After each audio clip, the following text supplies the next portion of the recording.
તો અત્યારે હાલ એક મહત્વપૂર્ણ સમાચાર સામે આવી રહ્યા છે તેની પર નજર કરીએ તો અમદાવાદ ક્રાઇમ બ્રાન્ચે આરોપી સંજય પટોડિયાને લઈ અને ખ્યાતિ હોસ્પિટલમાં તપાસ કરી હોવાનું માલુમ પડી રહ્યું છે। ખ્યાતિકાંડમાં સંજય પટોડિયાને લઈ અને ક્રાઇમ બ્રાન્ચે પંચનામું કર્યું છે। ખ્યાતિકાંડમાં અનેક રીતે તપાસ કરવામાં આવી રહી છે ત્યારે આરોપી સંજય પટોડિયાની ધરપકડ કરવામાં આવી હતી ત્યારે અત્યારે હાલ 7 દિવસના રિમાન્ડ પર છે સંજય પટોડિયા। ત્યારે આ સંદર્ભે વધુ વિગત મેળવી લઈએ। અમારા સંવાદદાતા વિરેન્દ્ર ભાટી અમારી સાથે જોડાઈ ગયા છે।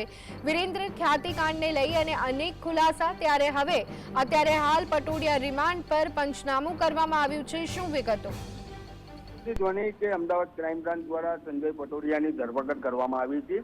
ત્યારબાદ સંજય પટોડિયાને નામદાર કોર્ટ સમક્ષ રજૂ કરવામાં આવ્યો હતો અને નામદાર કોર્ટ દ્વારા સંજય પટોડિયાના 7 દિવસના રિમાન્ડ આપ્યા છે। ત્યારે હાલ સંજય પટોડિયાની અમદાવાદ ક્રાઇમ બ્રાન્ચ દ્વારા મેરેથોન પૂછપરછ થઈ રહી છે। તે જ સંદર્ભે અમદાવાદ ક્રાઇમ બ્રાન્ચ હાલ સંજય પટોડિયાને ખ્યાતિ હોસ્પિટલ ખાતે લઈને આવી છે।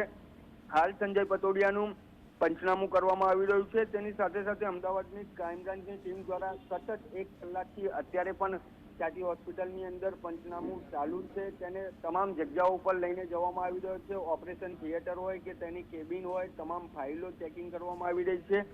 બીજી બાજુ અનેક રીતે જે 2 આરોપીઓ ફરાર છે તેમને પકડવા માટેના ચક્રોમાં ગતિમાન કર્યા છે। તેની સાથે સાથે સંજય પટોડિયાની પૂછપરછ તમામ રીતે કરવામાં આવી રહી છે, કારણ કે આ અગાઉ પણ અમદાવાદ ક્રાઇમ બ્રાન્ચ દ્વારા જ્યારે પ્રેસ કોન્ફરન્સનું આયોજન કરવામાં આવ્યું હતું, જ્યારે સંજય પટોડિયાની ધરપકડ કરી તે સંદર્ભે તેની પૂછપરછમાં સામે આવ્યું હતું કે અત્યાર સુધી 112 જેટલા દર્દીઓના ખ્યાતિ હોસ્પિટલની અંદર મોત નીપજ્યા છે અને તેના દ્વારા કેટલા રૂપિયા સેવવામાં આવ્યા છે, કઈ રીતના તેની સાથે લોકો સંડોવાયેલા હતા, તે તમામ પ્રકારે હાલ ઝીણવટભરી તપાસ ચાલુ કરવામાં આવી છે।